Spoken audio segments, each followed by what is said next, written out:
nous allons voir que le thème de petite exhortation, c'est la vie est en Jésus-Christ. La vie. Il y a des choix que nous devons opérer dans la vie. Il y a des choix qui nous rapprochent de Jésus, il y a des choix qui nous en éloignent. Josué avait opéré le choix qui devait le rapprocher de son Créateur. Quels sont les choix que nous opérons au quotidien? Est-ce que parce que tu traverses les difficultés dans ta maison, tu choisis d'accepter les avances de quelqu'un dehors parce que selon toi, tu n'as pas à manger, parce que selon toi, tu n'as pas peut-être des serviettes pour te gagner? Est-ce que c'est la raison pour laquelle tu pas choisi de te compromettre?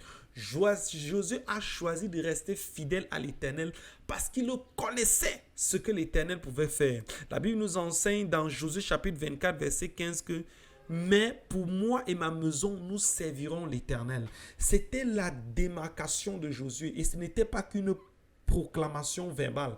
Même dans les actes, Josué craignait l'Éternel.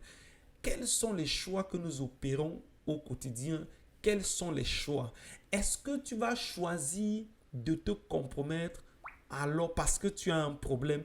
Est-ce que tu vas choisir d'abandonner l'Éternel? Est-ce que tu vas choisir d'aller servir les dieux étrangers?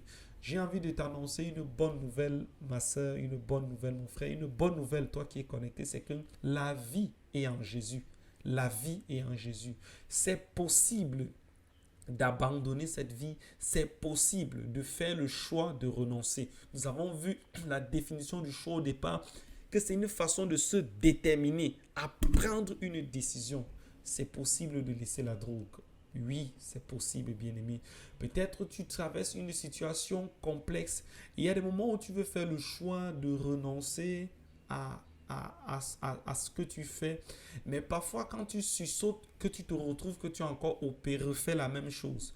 J'ai envie de t'annoncer une bonne nouvelle, c'est que le choix est en Jésus. La véritable vie est en Jésus. C'est possible de laisser la masturbation, c'est possible de laisser la drogue, c'est possible de laisser l'alcool, c'est possible de ne plus vivre dans l'alcoolisme, c'est possible de ne plus porter la main sur ton conjoint, c'est possible de ne pas tromper ton conjoint. Bien-aimé dans le Seigneur, c'est véritablement possible parce que nous avons le choix. La Bible nous enseigne quelque part dans le livre de Deutéronome que nous devons choisir. Il dit, je prends à témoin aujourd'hui contre vous le ciel et la terre. Je mets devant toi la vie et la mort, la bénédiction et la malédiction. Donc nous voyons que la vie est accrochée à la bénédiction et la malédiction est accrochée à la mort. Choisissons la vie et la véritable vie est en Jésus. La vie n'est pas ailleurs parce que Jésus est le seul qui nous promet non seulement d'être bien ici, mais une vie après la mort. Il nous promet que les larmes vont sécher, nos douleurs vont passer. Tu peux choisir de vivre la vie de Jésus. C'est pourquoi la parole de Dieu nous enseigne dans Révélation ou Apocalypse chapitre 3 verset 20 que voici, je me tiens à la porte et je frappe. Si quelqu'un entend ma voix et m'ouvre la porte, j'entrerai chez lui et je soupirai avec lui et lui avec moi. Jésus te tend la main aujourd'hui, ma soeur. Jésus te tend la main aujourd'hui, mon frère. Jésus te dit, viens. Viens, je suis à la porte, je frappe, ouvre-moi. Ouvre-moi la porte de ton cœur. Parce que dans ton cœur, j'ai envie d'opérer quelque chose. Dans ton cœur, j'ai envie d'ôter tout ce qui est sale. Dans ton cœur, j'ai envie d'enlever les inquiétudes. Parce que je suis là, je suis le bon berger et je donne ma vie pour toi. Je donne ma vie pour toi, ma soeur. Je donne ma vie pour toi, ma fille. C'est ce que Jésus dit.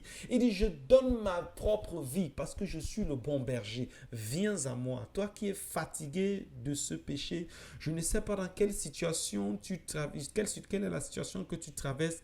Je ne sais pas pourquoi tu te retrouves toujours, ce cher monsieur. Je ne sais pas pourquoi tu te retrouves toujours en train d'accepter ces avances. Je ne sais pas pourquoi tu te retrouves toujours chez cette femme. Je ne sais pas ce qui se passe, mais j'ai envie de te dire que tu as le choix. Et il y a les choix qui nous rapprochent de l'Éternel et il y a des choix qui nous en éloignent. Et la meilleure façon de choisir Jésus, c'est de vivre une vie consacrée. C'est de te dire, oh Seigneur, j'ai entendu le son de ta voix et je veux faire l'expérience d'aller très haut avec toi. Je veux prendre la décision de te suivre. Je prends la décision aujourd'hui de te suivre et va dans ta chambre, couvre-toi, prie et dis, Seigneur, aide-moi. Seigneur, aide-moi parce que je prends la décision de te suivre. Mais de par moi-même, je ne peux pas. Je suis environné des choses qui me poussent toujours dans l'erreur. Mais aujourd'hui, comme Josué, ton serviteur, je fais le choix de te suivre. Celui de suivre le chemin, la vérité et la vie. Papa, aide-moi. Va dans ta chambre, écris, dis, Seigneur Jésus, aide-moi, car j'ai besoin de toi. Et ainsi, il entrera dans ton cœur. Que l'Éternel te bénisse, qu'il te bénisse abondamment. Rendez-vous la semaine prochaine pour une autre émission de personnages bibliques. Sois béni